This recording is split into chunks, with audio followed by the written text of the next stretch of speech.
Shalom. Nous sommes donc dans Bereshit, au chapitre Memchet, au verset Kafret. Chapitre Memchet, au verset Kafret.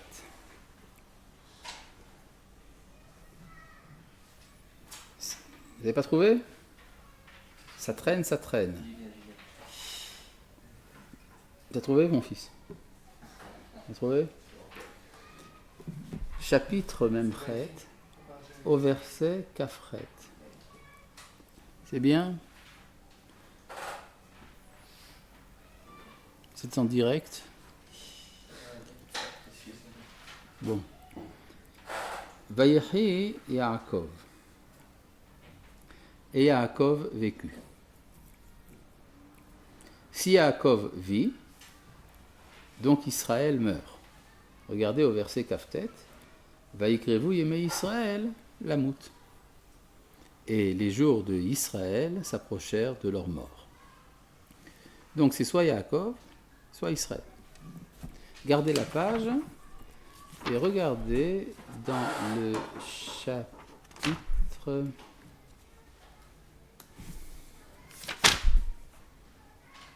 chapitre même Vav, au verset Aleph. Vaïssa Israël. Pechol Asherlo. Israël voyagea avec tout ce qu'il possédait. Vayavo Be'erashava. Il arriva à Be'ersheva. Vaïsbach Zebachim l'Elohé Aviv Yitzhak. Il fit des sacrifices pour le Dieu de son père Yitzhak. Pourquoi pas pour le Dieu de son père Abraham ? Parce que il part maintenant en Égypte. Qui des pères n'est pas sorti d'Eretz Israël ? Yitzhak. Donc il doit demander l'avis, l'accord du Dieu d'Yitzhak. Le Dieu d'Abraham est d'accord, mais le Dieu d'Yitzhak, est-ce qu'il est d'accord ? Donc il fait des sacrifices pour le Dieu d'Yitzhak. Verset bête, Vayomer Elohim le Israël. Et alors Elohim, qui est le Dieu d'Yitzhak, puisque c'est la Midat-Hadin, dit à Israël, Bemarot alayla, dans les visions de la nuit. Vayomer, il lui dit, Yaakov, Yaakov. Vayomer Ineni, il lui dit, me voici. Donc il a remplacé son nom d'Israël en Yaakov. On avait vu le contraire, que Yaakov était devenu Israël. Au moment de partir en Galout, Israël devient Yaakov. D'accord ? Maintenant, je reviens ici au chapitre même Chet, verset Kafret. Vayechi Yaakov. Yaakov vécut. Donc, Israël meurt.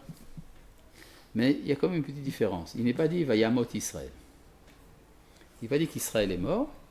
Il dit qu'il est proche de la mort. C'est-à-dire qu'il entre en léthargie, dans le coma. Il y a un long coma pendant le temps de l'exil, jusqu'au moment où Yaakov redevient Israël. D'accord ? C'est ici un des secrets de l'éternité d'Israël, la capacité d'avoir des modalités différentes d'identité. C'est-à-dire, si on était que Yaakov ou que Israël, on ne pourrait pas parcourir l'histoire. Parce que dans l'histoire, il y a des moments où il faut être Yaakov, il y a des moments où il faut être Israël. Et donc, Israël devient Yaakov en Égypte, Yaakov redevient Israël quand il revient en Eretz Israël. C'est clair ? Bon. Verset Kaftet. Vaïkrevu Yemei Israël Lamut, les jours d'Israël s'approchèrent de leur mort. Vaïkra, et il appela Livno, son fils, les Yosef.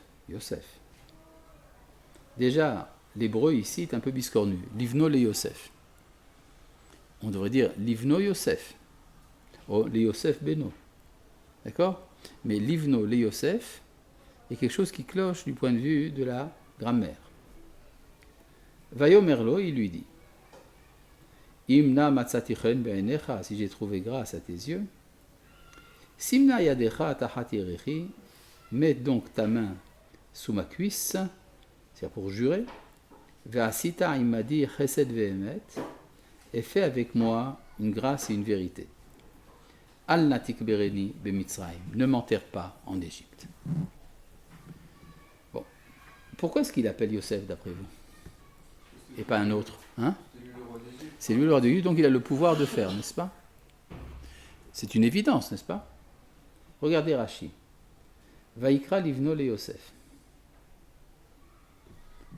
Nous dit Rashi, les mi sheaya yecholet beado la asot. Il appelle celui qui a le pouvoir de faire. Grand principe dans l'enseignement de Rashi, c'est que quand Rashi dit une banalité, c'est qu'il y a quelque chose de très profond. D'accord? Donc il y a ici quelque chose que Rashi nous cache. Qu'est-ce que Rashi nous cache? Revenons au verset. Vaikra, vous avez vu qu'après le mot Vaikra, il y a une petite barre. C'est un pasek, que les Ashkénazes appellent un pessik, et les Séfaradim un pasek. Ça signifie quoi? Une interruption. Donc, quand Yaakov appelle Vaikra, ce n'est pas Yosef qui l'appelle. Il appelle celui qui a le pouvoir. Qui c'est qui a le pouvoir de faire? Yehuda? Hachem, le pharaon, décidez-vous. Si vous êtes des bons juifs croyants, qui c'est qui a le pouvoir? Hachem. Donc Vaikra, il appelle l'Éternel. Il s'adresse à Dieu. Mais, pour s'adresser à Dieu, il va le faire à travers Yosef.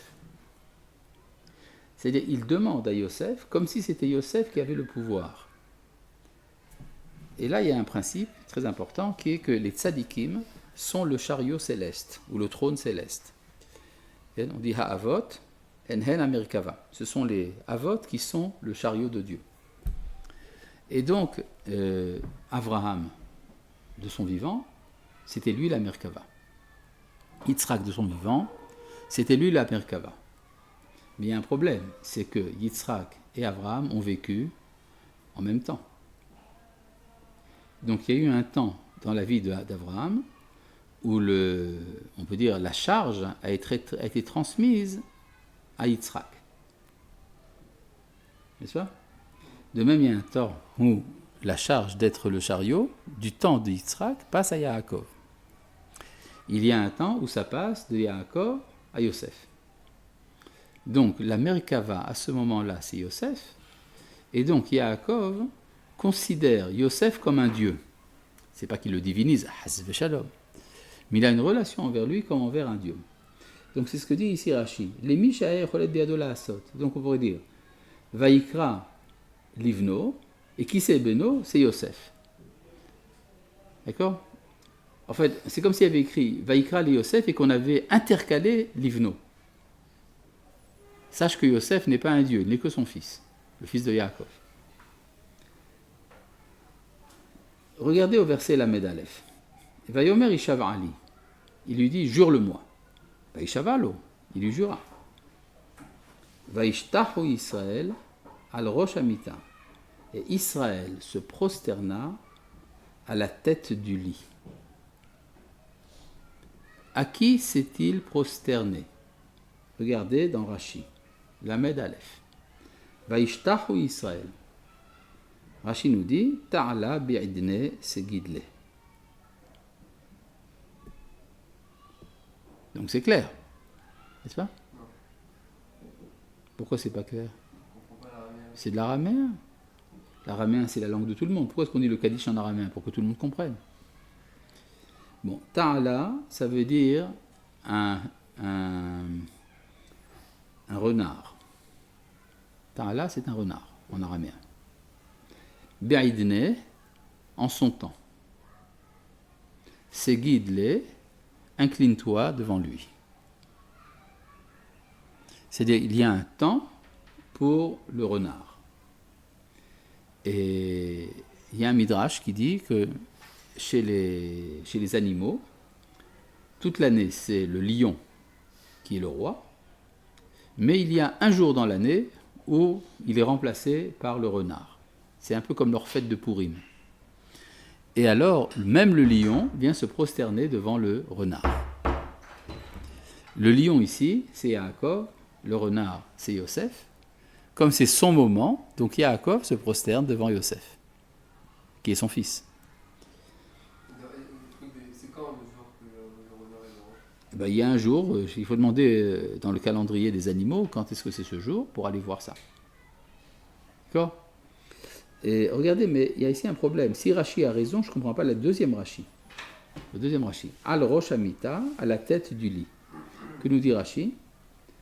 Afar Atzmo Letzad Shechina. Il s'est retourné du côté de la Shechina. Donc il s'est prosterné devant qui? Devant la Shechina. Donc pas devant Yosef. Alors pourquoi est-ce que Rashi nous dit, quand c'est le jour du renard, il faut s'incliner devant lui, si finalement Yaakov se prosterne devant Dieu? C'est donc en fait, il s'est retourné du côté de la Shrina qui était chez Yosef. Je ne vois pas la différence entre Mita et Shrina. Non, la tête du lit. Pourquoi? Parce que la Shrina est au-dessus de la tête du malade. C'est ce que dit ici Rashi par la suite. Mikan amrou shashechina lemala mirashotav shel chole. D'accord? Ça veut dire qu'il s'est prosterné du côté de la Shrina. Mais on dit, d'un autre côté, il doit se prosterner devant Yosef. Alors décide-toi. C'est qu'en fait, Yosef était le dépositaire, le réceptacle de la Shrina à ce moment-là. Donc Yaakov se prosterne devant lui. Mais alors pourquoi est-ce que Rashi cache tout ça? Parce qu'il a peur de quoi? D'une divinisation d'un homme. Ah, vous comprenez le danger chez les chrétiens. Donc Rashi le dit à mot couvert. Mais c'est lié très profondément en fait à la demande de Yaakov. Pourquoi est-ce que Yaakov ne veut pas être enterré en Égypte? Alors regardons dans Rashi. Dans Al-Natik Berini Bemitzrayim, Rashi nous donne 3 raisons pour lesquelles Yaakov ne veut pas être enterré en Égypte. Les 3 raisons ont l'air très disparates. Sofa liot afara kinim umrachashim tachat kufi. Parce qu'un jour, la terre d'Égypte deviendra des poux, ils se promèneront, ils vont grouiller sous mon corps. Alors ça l'embête beaucoup, Yaakov, que sa momie soit grouillante de poux. Donc c'est pour ça qu'il va déplacer tout le monde. Un sarcophage, vous savez ce que c'est un sarcophage? C'est un truc énorme, c'est une grosse boîte, que certains disent qu'elle pèse beaucoup, d'autres disent que pas tellement. Mais en tout cas, il va déplacer la famille, une armée égyptienne, et tout, etc., et les amener jusqu'à Hebron parce qu'il ne veut pas d'époux sous sa momie. Quelque chose qui ne va pas. Continuons. Parce que les morts de Chutz Laaretz ne revivront qu'après avoir traversé, s'être roulés dans des tunnels. Vous y croyez, vous? Bon. Et 3e argument, Veshelo Yaasuni Mitzrayim Arvodazara, et que les Égyptiens ne me fassent pas une idolâtrie. Alors là, j'ai rien compris. Alors passons d'abord au 3e. Le 3e argument de Yaakov, je ne veux pas être divinisé par les Égyptiens. Ils vont me rendre un culte, c'est insupportable, donc amène-moi en Kénan. Ça veut dire quoi? Ça veut dire que Yaakov distingue chez les Égyptiens, il diagnostique une tendance à diviniser un hébreu. Il y a donc une tendance à prendre un homme et à le diviniser. Et c'est dans ce contexte-là que Rashi nous parle de Yosef qui risque d'être divinisé. Mais si il y a un risque de diviniser un hébreu, pourquoi est-ce que Yaakov ne le craint pas de son vivant? Parce que quand il est vivant, il peut expliquer. Mais c'est quand il est mort que ça ne marche pas. Il ne peut pas réfuter. Ce qui veut donc dire que la tendance des Égyptiens, c'est de diviniser un hébreu mort. D'accord? C'est l'hébreu, précisément. On cherche parmi les hébreux un hébreu divinisable. Et ça, c'est quelque chose qui se passe pendant le temps de l'exil. Pendant le temps de l'exil, l'idée d'Israël n'est pas accessible aux nations, étant donné qu'Israël est au plus bas, il est dans la poussière. Alors on va prendre une idée d'Israël dont on va faire un mythe, et c'est ce mythe qui sera adoré. Un hébreu mort. D'accord? Ça explique bien des choses. Maintenant, cette histoire des poux, c'est la même chose en fait. Parce que, qui c'est qui a fait de la terre d'Égypte des poux? Moshe. Quand? Dans quelle plaie c'était? Numéro 3. D'accord? Il y avait donc 2 plaies au départ, le sang et les grenouilles. La 3e plaie, les poux. Lorsqu'il y a eu la 3e plaie, celle des poux, les magiciens du pharaon ont dit Etzba Elohim Hei, c'est le doigt de Dieu. Et pourquoi ils ont dit ça seulement à la 3e plaie? Parce que les premières plaies, ils savaient les faire eux aussi. Mais pourquoi est-ce que la 3e plaie, ils ne savaient pas le faire? Parce que le démon n'a pas de prise sur un être plus petit qu'un grain d'orge. Or, les poux sont plus petits que les grains d'orge. Donc, les magiciens des Égyptiens n'avaient pas de prise là-dessus. Le démon ne peut pas dominer un poux. Et donc, s'il y a une plaie de poux, c'est donc que c'est le bon Dieu lui-même qui l'a envoyé. Et donc, cette capacité d'amener les poux, ça nous vient de qui? Ça nous vient de Yaakov, qui lui aussi risque d'être divinisé. Donc, la présence de Yaakov, c'est ça l'origine de la plaie divine des poux. D'où le danger de Avodah-Zara. Donc en fait, la première interprétation de Rashi et la 3e interprétation, c'est exactement la même chose, en fait. Oui. Quoi? C'est cette histoire de démon qui maîtrise. C'est écrit dans le Midrash. Ils se servent des démons, les magiciens. Oui, enfin, eux, ils pensent qu'ils ont des démons à leur service. Mais ils ont un principe. Le démon ne domine qu'une certaine grandeur. Et donc, quand ils ont vu qu'il y avait des poux, ils se sont dit, ah, Etzba Elohim, c'est le doigt de Dieu. Ça dépend de quel doigt on parle. Ça peut être ce doigt-là, par exemple, c'est les 2 pouces avec les 2 ongles. C'est ça le doigt, pour écraser les poux. Possibilité, n'est-ce pas? Bon. Elle est très bonne, je sais. Vous avez le sens de l'humour, c'est très vite. Et maintenant, qu'est-ce qu'il en est de l'intermédiaire? On ne peut, les morts de Chutz Laaretz ne peuvent revivre qu'après s'être roulés dans des tunnels qui les amènent en Eretz Israël. Gilgul Mechilot. C'est quoi cette histoire? Vous y croyez? Non? Les Chachamim m'ont dit pourtant. Ça veut dire que, d'abord, la vie, c'est quelque chose d'inhérent à Eretz Israël. Et donc, si on revit, c'est qu'on a un lien avec Eretz Israël, il y a un tunnel. Mais ce tunnel demande un roulement. Comment est-ce qu'on dit un roulement en hébreu? Gilgul. C'est ce que dit Rashi, n'est-ce pas? C'est quoi le Gilgul? Il y a une doctrine comme ça, de la réincarnation, de la métempsychose, tous ces machins-là. Ça veut dire qu'il y a un retour en Eretz Israël à travers le Gilgul. C'est-à-dire nous qui revenons en Eretz Israël aujourd'hui, nous sommes des réincarnations des générations passées. Et donc il voulait éviter ça? Il veut justement permettre le retour. C'est-à-dire qu'en fait, c'est parce que Yaakov revient que ce Gilgul est possible. C'est ça que ça veut dire. C'est-à-dire que l'enterrement de nos ancêtres en terre d'Israël, c'est ce qui fait de notre terre une terre de vie. Oui, on dit, dans certains mouvements gauchistes en Israël, on dit il vaut mieux une terre de vivants que des tombes de nos ancêtres. Mais en fait, c'est une erreur. Les tombes des ancêtres sont la source de la vie.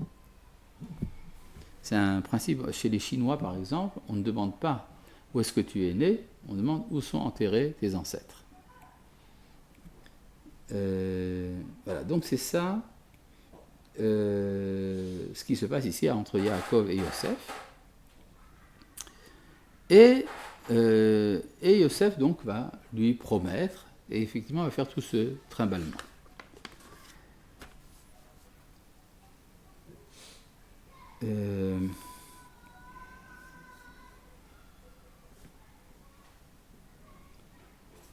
Il y a aussi encore autre chose lors de la bénédiction d'Éphraïm et de Ménaché. Verset, chapitre Memchet, toujours, au verset Yud Gimel. Vaikach Yosef et Shenehem et Ephraim bimino misemol Israël et Ménaché bismolo mimin Israël. Vayagesh elav. Il amène donc ses 2 fils, Ephraim à sa droite, à gauche d'Israël, et Ménaché à sa gauche, à droite d'Israël. Qui est le premier-né?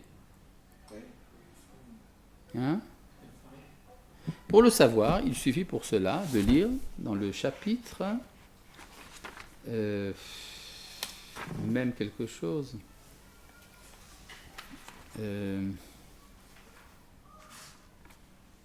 Au chapitre même Aleph, au verset Nun Aleph. Chapitre même Aleph, au verset Nun Aleph. Vaïkra Yosef et Shem Abechor Ménaché. Yosef nomma l'aîné du nom de Ménaché. Ki nachani Elohim et kol amali et kol betavi, car Elohim a fait oublier tout mon labeur et la maison de mon père. Vechem Hasheni kara Ephraim. Et le deuxième, il l'a appelé Ephraim. Ki frani Elohim beretzoni, car Dieu m'a fait fructifier dans le pays de ma misère. Donc qui est l'aîné? Ménaché. Et donc Yosef met Ménaché à droite de son père parce qu'il veut qu'il reçoive la bénédiction du premier-né. D'accord? Ménaché. Et Yaakov n'a pas l'air d'accord. Regardez au verset Yudalet, Vaishlach Israël et Yemino, Vayashed al Rosh Ephraim Voatsaïr. Et Israël envoya sa main, qu'il mit sur la tête, sa main droite, qu'il mit sur la tête d'Ephraïm alors qu'il était le plus jeune. Vetsemolo al Rosh Ménaché, et sa gauche sur la tête de Ménaché. Sikel et Yadav, il a interverti ses mains, ou il a donné de la sagesse à ses mains. Qui Ménaché à Bechor, alors que Ménaché est le premier-né. Et Yosef n'est pas d'accord. Yosef lui dit non, pas du tout, il faut faire comme ça, il faut changer. Et Yaakov lui dit non, je sais très bien. Il faut mettre quand même Ephraïm avant Ménaché. C'est quoi cette histoire? Ephraïm et Ménaché sont probablement des jumeaux. N'est-ce pas? D'après le texte qu'on a vu dans le chapitre même Aleph, il ne semble pas qu'ils soient nés l'un après l'autre, ils sont nés au même moment. Et ça vous rappelle quelque chose des jumeaux dans la famille? Yaakov et Esav, d'accord? Ça ressemble un peu, d'ailleurs c'est génétique, d'avoir des jumeaux. Et Yaakov, il a toute une histoire aussi, d'avoir interverti le premier-né. Il a pris la bénédiction du premier-né alors qu'il était le deuxième. Donc il a l'habitude. Et il comprend qu'il se passe quelque chose, alors qu'on pourrait dire c'est une erreur, à cause de ça il y a eu des tas de problèmes. Mais non, il le refait. Pourquoi il le refait? Parce que ça veut dire quoi que le premier-né s'est Ménaché? C'est-à-dire que l'oubli est la condition de la réussite de Yosef. J'ai oublié la maison de mon père et maintenant je fructifie chez les Goïm. Et c'est parce qu'il a pensé au début qu'il devait se détacher de la famille. Yaakov lui dit non, ça ne marche pas comme ça. Tu ne te détaches pas de la famille, c'est celui de la fructification qui est l'aîné. Et seulement après, il y aura Ménaché. D'accord? C'était important au moment où la galoute va commencer de rappeler que le fondement de la réussite, c'est le lien avec la maison de son père. Pourquoi la fructification viendrait de Ephraïm? C'est parce qu'il l'appelait Ephraïm, parce que Ifrani Elohim Beretzioni, Dieu m'a fait fructifier dans le pays de ma misère. Je crois que oui, c'est-à-dire on ne peut pas réussir en se détachant de la maison, on peut réussir en se rattachant à la maison. C'est un grand principe en pédagogie, n'est-ce pas? Les psychologues vous disent, tant qu'on n'a pas réglé ses problèmes avec ses parents, on n'est pas capable d'avoir des enfants. D'accord? C'est un truc, disons, extra banal, mais absolument vrai. La question c'est quelles étaient les conséquences du fait qu'il y ait eu cette intervention, parce que tous les deux ont une chaîne et une tribu. Oui, c'est vrai. Mais maintenant, le travail de Ménaché n'est pas de cultiver l'oubli, mais de cultiver le souvenir. C'est la raison pour laquelle Ménaché se trouve des deux côtés du Jourdain pour rattacher par le souvenir les tribus de Transjordanie à Eretz Israël. D'accord.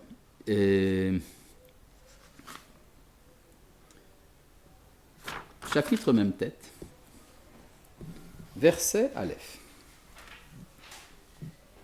Vaïkra Yaakov el Banav. Yaakov appela ses enfants. Vayomer. Et il leur dit He asfu ve'agid alachem. Rassemblez-vous pour que je vous raconte. Et asher yikra etren bacharit hayamim. Ce qui se passera avec vous dans le lointain des jours. Acharit hayamim, ça veut dire non pas la fin de l'histoire, mais ça veut dire dans très longtemps. Regardez ce que dit Rashi. Dans Ve'agid alachem, je vais vous dire. Bikesh legalot et aketz, il a voulu révéler la fin. Venistalka mimenu shrina. La Shekhinah l'a quitté à ce moment-là. Veitril omer devarim acherim. Alors il a commencé à dire d'autres choses. C'est quoi cette histoire? Il a voulu dire la fin, et puis il s'est passé un accident, il a commencé à dire autre chose. C'est quoi les autres choses? Ce qui se passera be'acharit hayamim. Et au lieu de parler du Ketz, il a parlé de Acharit hayamim. C'est pas la même chose. Le Ketz, c'est l'aboutissement de l'histoire. Mais Acharit hayamim, ça veut dire leur Acharit hayamim lorsqu'ils sortiront de leur exil. C'est-à-dire, il y a plusieurs fois des Acharit hayamim dans l'histoire. À la fin d'un processus, quand un processus s'achève, on est dans Acharit hayamim. Et donc, c'est quoi Acharit hayamim? C'est quand le grand cycle qui commence maintenant avec l'exil d'Égypte qui commence, eh bien, vous allez un jour sortir et il va se passer ça et ça. D'accord? C'est-à-dire que la fin de l'histoire, il ne l'a pas vue, mais il a vu ce qui va se passer be'acharit hayamim. Qu'est-ce qui s'est passé? Les enfants arrivent, la Shekhinah s'en va. Mettez-vous à la place de Yaakov. Il se dit, il s'est passé quelque chose. Il y en a un qui n'est pas bon. Il y en a un qui ne fait pas partie de l'histoire d'Israël. Donc la période des Havot n'est pas encore achevée. Donc il a échoué. À moins qu'ils se disent, non, il y a une autre raison. Le Midrash nous dit que les fils de Yaakov ont senti l'inquiétude de Yaakov et lui ont dit, non, tu as tort. Shema Israël, écoute Israël. Israël, c'est notre père qui s'appelle Israël. Hashem Eloheinu Hashem Echad. De même que tu n'as dans ton cœur que l'unité, nous avons aussi dans nos cœurs que l'unité. Donc nous participons tous de l'histoire d'Israël. C'est-à-dire tous les juifs sont juifs, même les religieux. D'accord? Le problème de savoir qui est la tribu suspecte. La tribu suspecte que Yaakov a pensé peut-être qu'elle était à l'extérieur. Moi, je pense que la tribu qui était suspecte à ses yeux, c'est celle de Dan. Pour des tas de raisons, parce que, entre autres, le Midrash nous dit qu'ils étaient rejetés par la nuée, et aussi qu'ils étaient idolâtres. Enfin, il y a des tas de problèmes chez Dan. Et surtout que Yaakov dit dans sa bénédiction, Dan, lui aussi, sera comme une des tribus d'Israël. Ça veut donc dire qu'on pourrait penser que non. Et donc il a une Dan contre lui. Et le problème... alors pourquoi est-ce que la Shekhinah les a quittés? Elle a quitté quand même. Si tous les enfants d'Israël sont des Hébreux, ils font partie de l'histoire d'Israël, alors pourquoi est-ce que la Shekhinah l'a quitté? Alors il y a un Midrash qui est ramené par le Baal HaTurim qui dit que Yaakov a commencé à examiner les lettres dont étaient composés les noms de ses enfants pour chercher le péché. Un péché en hébreu se dit Chet. Oui, Chet. Il a cherché, il a vu qu'il n'y avait pas les lettres Chet, Tet. Dans aucun des enfants de Yaakov, vous n'avez ni la lettre Chet, ni la lettre Tet.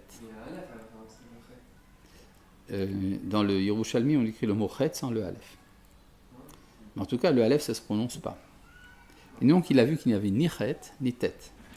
Donc, il a compris qu'il n'y a pas de Chet, il n'y a pas de péché, disons, concernant l'unité de Dieu chez ses enfants.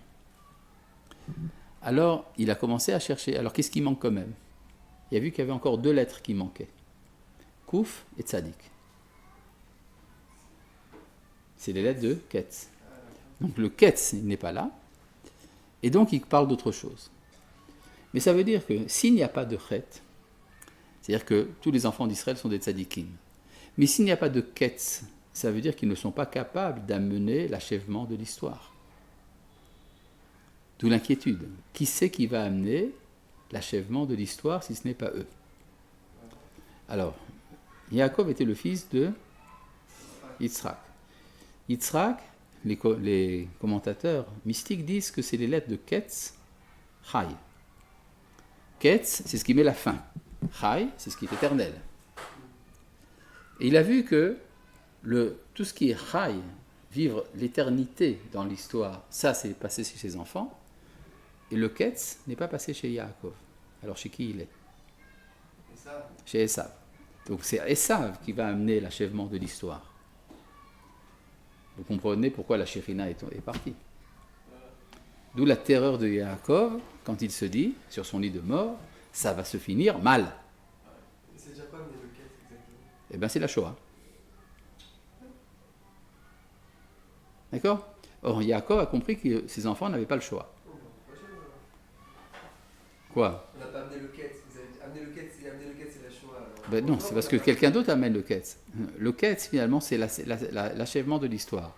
Or, cet achèvement de l'histoire s'est réalisé à travers une catastrophe.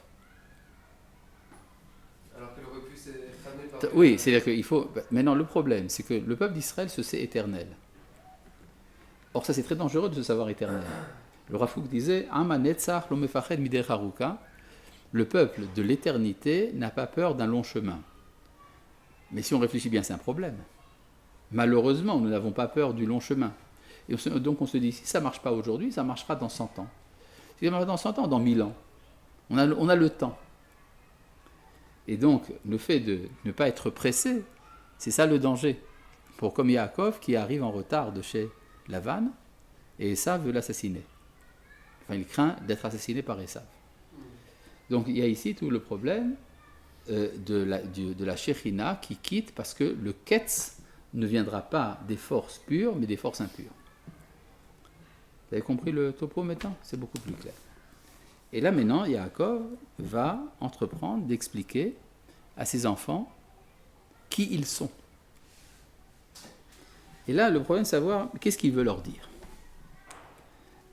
Il veut leur dire, par exemple, je ne sais pas si, quand Yaakov, par exemple, bénit, quand Yitzhak bénit Yaakov et Esav, il leur donne un rôle dans l'histoire, n'est-ce pas?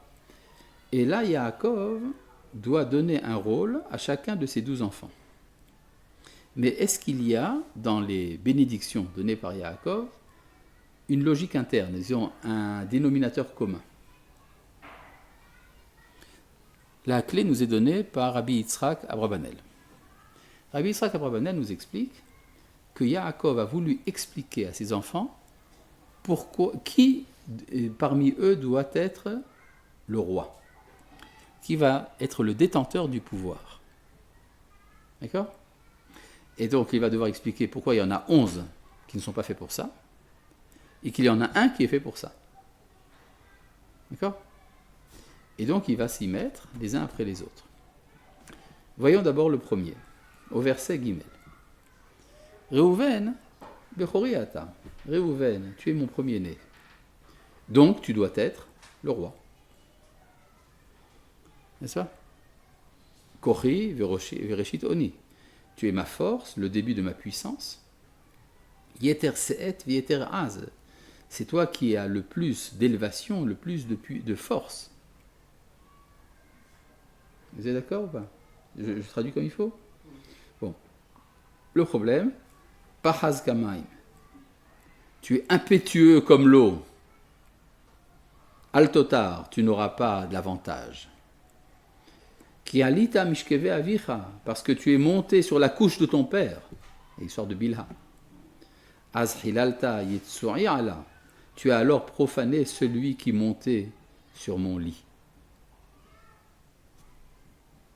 Et les Chachamim disent c'était la Shérina. En tout cas, qu'est-ce qu'on reproche à Réhouven au niveau, disons, de sa politique? Il est impétueux. C'est-à-dire, un roi ne peut pas avoir ce qu'on appelle des solutions de catastrophe. Tout va très mal, il faut tout de suite trouver une solution. Non, la politique implique une patience. Or, Réhouven est un impatient. Il veut trouver des solutions immédiates aux problèmes politiques. Et donc il va faire des bêtises.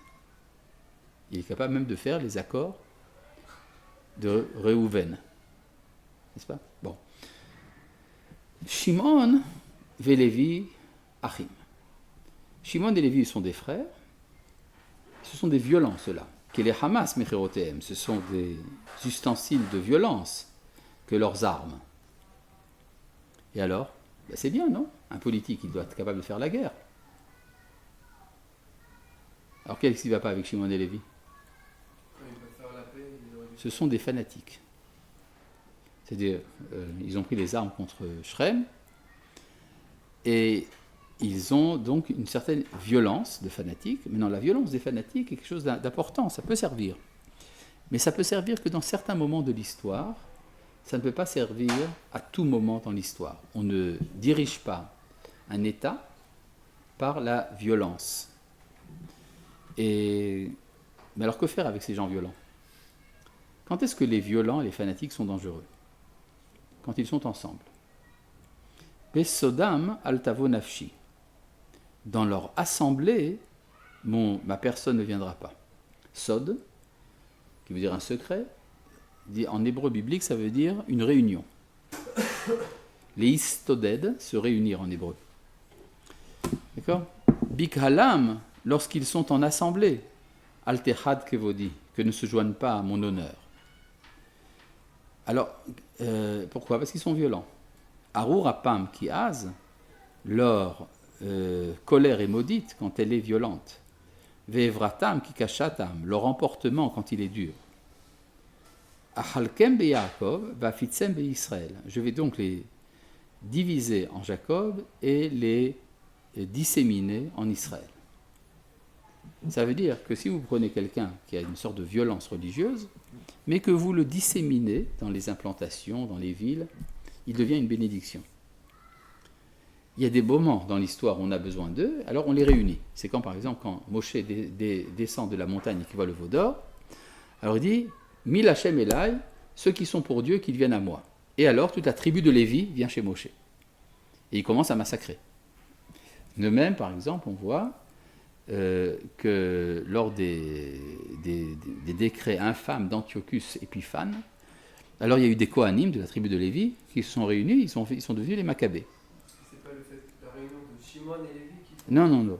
Alors maintenant, chez Shimon, on voit également une violence, mais finalement ça a donné, comment il s'appelait, Zimri ben Salou, n'est-ce pas, qui a de la tribu de Shimon, qui lui finalement est tombé sous les coups de Pinchas de la tribu de Lévi. En tout cas, il y a également une violence chez les Shimonites, d'accord, qui s'est exprimée chez un fils de Salou, c'était Zimri, ça, fils de Salou, qui a traduit cet extrémisme également. Donc ça veut dire que on a besoin des fanatiques, mais pas tout le temps. Donc il faut en général les disperser. Quand c'est nécessaire, on les réunit. Donc il y a ici un problème. Ils ne peuvent pas, ni l'un ni l'autre, être roi d'Israël. Mais alors qui le peut? Eh bien ça, on le verra la prochaine fois. Inch'Allah.